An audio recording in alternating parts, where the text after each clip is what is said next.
Frank Prosnitz joins me now. And Mr. Prosnitz, balancing a couple live press briefings at once and a couple live videos at once, but here we are. And joining us is Secretary of State Nellie Gorbea. And good afternoon. Good afternoon, gentlemen. Hi. Hi, Nellie. How are you? Good to have you this afternoon. Pretty slow news day, I guess. You know, not much going on. Every week so far, 2021 has been a little too much excitement.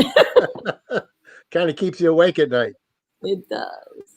So, you know, well, first of all, you are one of 4 general officers who are term limited. You're going to be facing the end of your term in a couple of years. I presume things that would happen now, everything is kind of up in the air, I would presume, about where people go from here. Yeah, no, I mean, the big news on my front is that we have a March 2nd referenda election that we are quickly getting ready for because of the pandemic, the General Assembly did not approve the bond issues that usually are part of a November election process. And so all 7 bond issues were postponed. In some communities, there's even some local ones, but most communities just have the second general obligation bonds to decide on. And so we're getting ready for that to happen on March 2nd. So what can people expect in terms of the rollout? We're in mid-January. Usually either something is sent out or there's information relative to what those bond issues are. When will that happen? Do people have time to register to vote for that, or is that all done? Where are we at? Yeah, no. So absolutely, people have time to register to vote or to update their voter registration, which is actually more common usually. The referenda guide, which is the guide to all the bond questions, is in the process of being finalized and will be mailed to every household in the state. Then we will be sending out mail ballot applications like we did in the past, just in case people won't just vote from home because of the pandemic. I mean, we're still seeing some very scary numbers. And I could see people saying, you know, I don't really want to take the risk. I'm going to stay at home and vote from home. Well, you can do that by filling out the mail ballot application. It's going to be sent out next week, January 18th. And all you have to do is to return it in the envelope that we're providing. And from there, then just wait till your ballot comes in. Did we lose Frank or? No, I'm here. No, we're here. We just float all over the place. I know. Okay. The deadline to register to vote for the March 2nd referenda is January 31st. So the last day of January is your deadline to register to vote. You can easily do that at vote.ri.gov.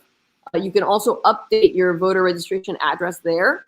And actually that voter information guide that I'm talking about that we're finalizing is going to be mailed out in early February.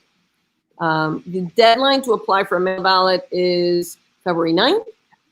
And then the next day, February 10th, that's when early in-person voting starts at your municipality. And so you'll have 20 days all the way up to March 1st to do your early in-person voting. And the special election is going to be March 2nd. So we can assume that the voter turnout is going to be a lot lighter than it was in November. And I know a lot of people fear these big, long lines. That's not going to happen on March 2nd. And bond referenda not connected with a general election probably will not create as much interest as it should create. Well, we're going to try to make sure that people have the information at least to know that there is a decision that they're being asked to make. And why let others make that decision for you? You know, bonds cover an array of really important issues like higher education facilities. You know, during this pandemic, a lot of people have been going to the beach and to parks. And so there's a beach clean water and green bonds opportunity.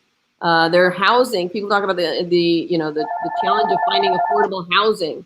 And so we have housing and community opportunity bonds, and transportation bonds, which are always on, which are those for our roads, some early childhood care and education capital bonds, cultural bonds that have to do with the culture and the economy, and then finally the industrial facilities. All told, $400 million is on this March 2nd ballot. And so, people should, make their voices heard. And now that you can vote from home so easily, I really encourage people to just fill out that mail ballot application and send it in to us so that we can send you the ballot.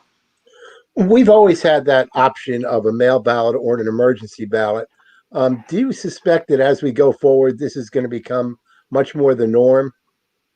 I would hope so. I've been arguing for simplifying the process through my entire life, and certainly as Secretary of State. And so I will be asking the legislature to, for example, permanently remove the witness notary requirement that's still in the law, but that we haven't used during the pandemic, because it's just, who wants to have two strangers come up to your door? If precisely the reason you're voting from home is to avoid other people. So I'm going to ask the legislature to change the law to really embrace that. What was really remarkable about the 2020 election cycle, where we had 3 major elections, everywhere I went after November 3rd, people would stop me. Even though I'm wearing a mask, I think nobody's going to recognize me. No, people would recognize me. And they would say, thank you for the job that you're doing. And thank you for having made this election so secure and so easy. And then I would ask them, okay, well, where did you vote from? And it didn't matter whether they voted from home, they voted early in person, or whether they voted on November 3rd, for example. Everybody was happy because they got to choose the way in which they wanted to vote, and they felt safe and secure with that choice. So I think that's here to stay. Actually, I can tell you right now, early in-person voting for those 20 days is here to stay, because we did have that law passed in the General Assembly last year. And we saw in the past where that was so incredibly important in some local elections. I go back to Westerly a few years ago when they had 30 some odd charter revisions on the ballot. They could have never done that in one day. No, yeah, Never I remember that. Yes. And in fact, they are probably not March 2nd, but they're going to do another charter revision coming up, from what I gather. So, or at least a few questions. And by the way, Frank, before we turn away from this topic, I want to say, kudos to your local board of canvassers, the clerks, the board of elections. I mean, they are superheroes in this election year, and in last year and in this year. I mean, that's 4 major elections in the span of 12 months. It's unheard of. So as we talk right now, the Congress or House of Representatives is in the midst of an impeachment debate. Mm-hmm. All of that stems to the riot at the Capitol last week. All of that goes back to these claims of voter fraud that even preceded the start of the election. Mm-hmm. And I'm wondering what you hear from other secretaries of state around the country, and how they react to these claims. It's been pretty universal in the courts that this is a pretty upstanding election. I presume people are angry. Oh, people are very angry all over the place. And how, now that this election is over, we absolutely need to come together as a country. And, I can't wait to January 20th so we can start that healing process. What's true about this past election is that it was fair and it was secure. Whether you're Republican or Democrat Secretary of State, everybody vouches for the fact that their election was handled properly and that it was audited. And we had, this was probably the most watched election in our lifetimes, if not in the century. So the possibility that something could be done that wasn't proper is wrong. And the truth of the matter is, the election is over. It was fair and secure. And President Biden-elect Biden and Vice President-elect Harris will be sworn in on January 20th in accordance with the Constitution.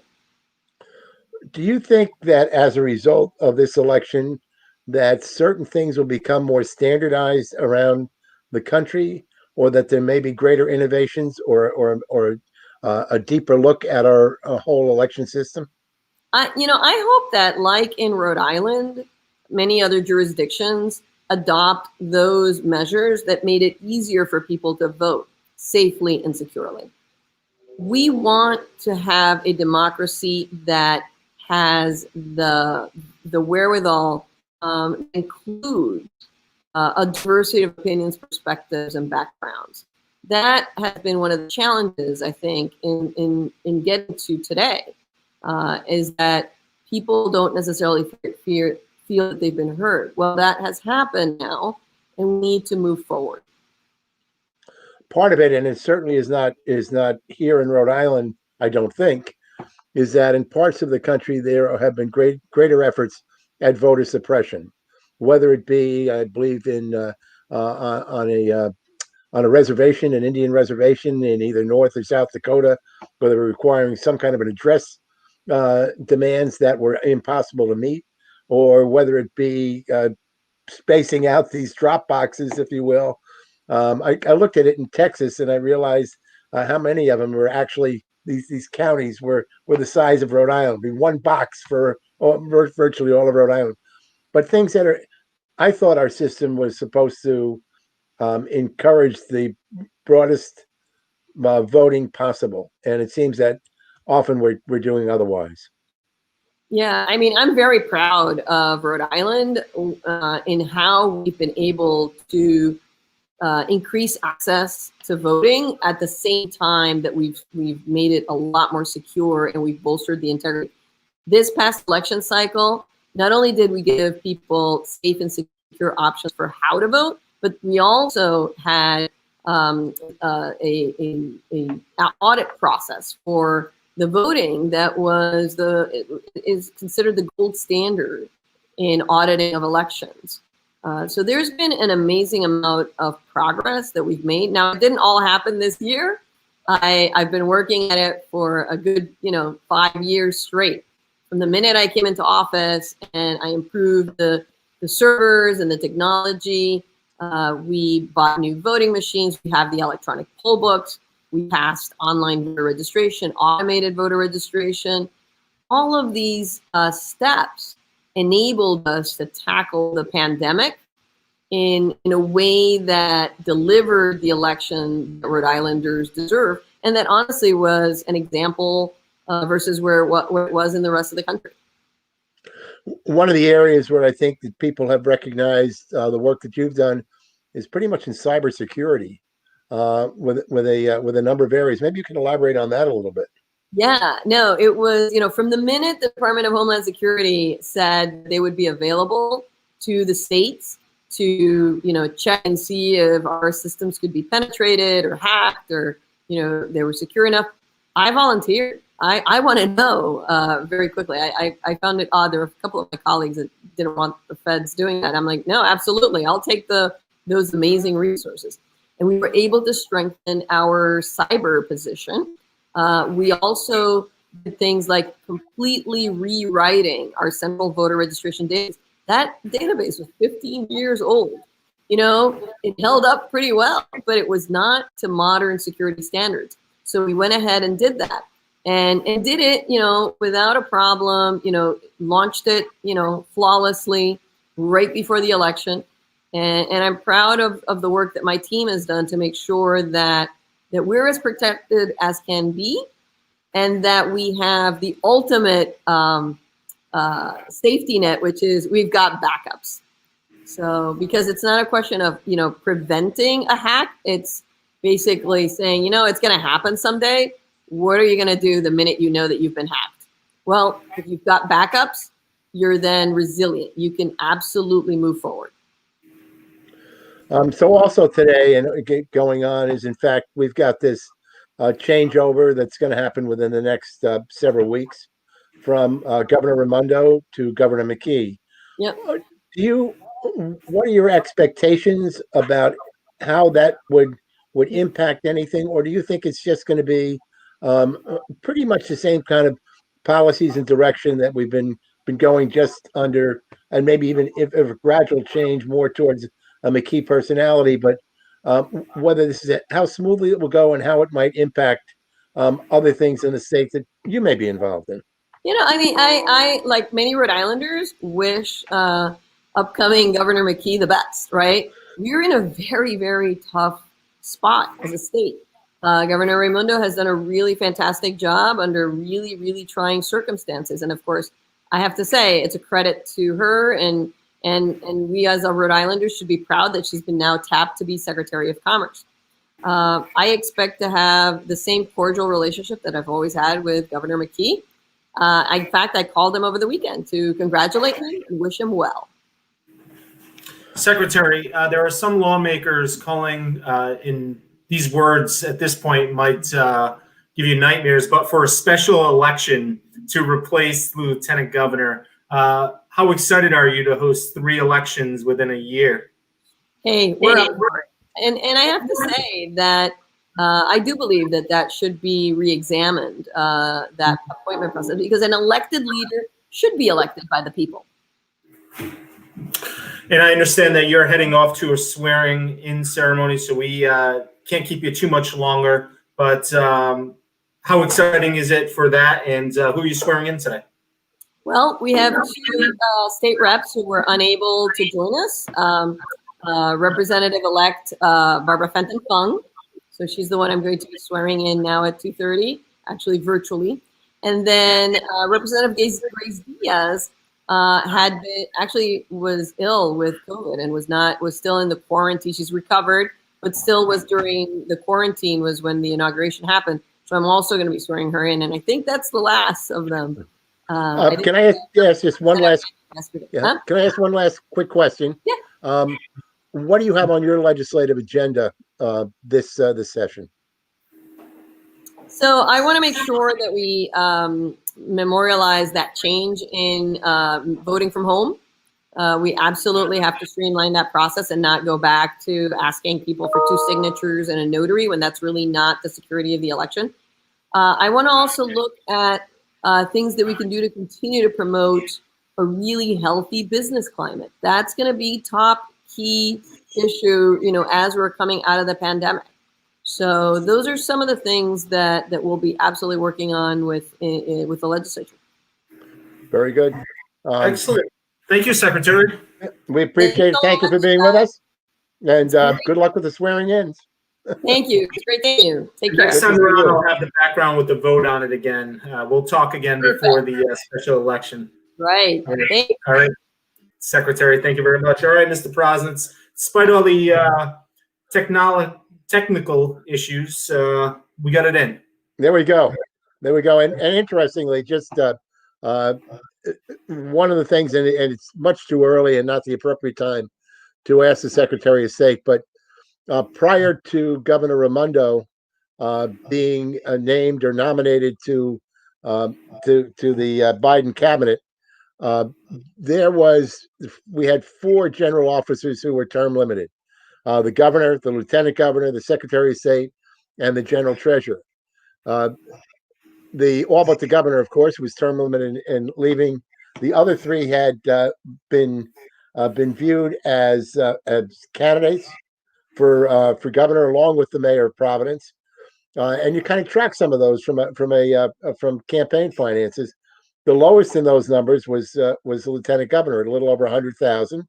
Nellie Gorbea was north of 300,000, and the general treasurer was close to $1 million.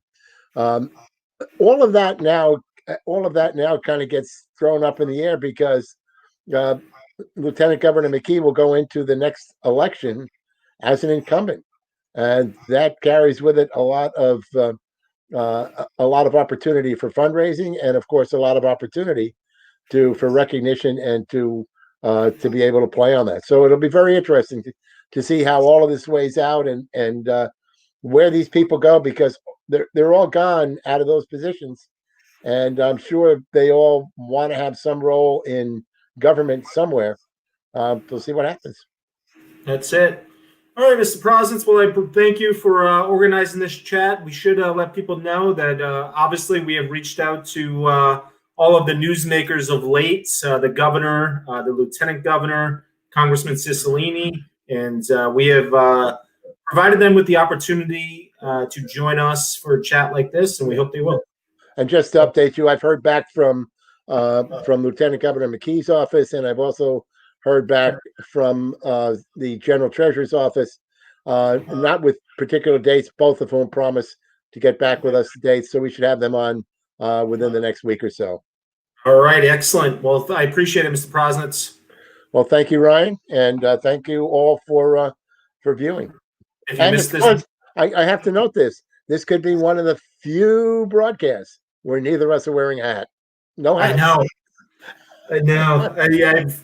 Yeah, it's been a day. It has been a day. But all right, Mr. Prosnitz, I want to thank everybody for watching. If they missed the video, any portion of it, or if they have a guest idea, or if they have a question, shoot me an email, ryan@whatsupnewp.com. That's going to do for us today. You can catch the video, share with your friends, family, coworkers, and everybody else. It's available now on whatsupnewp.com. Thanks for watching.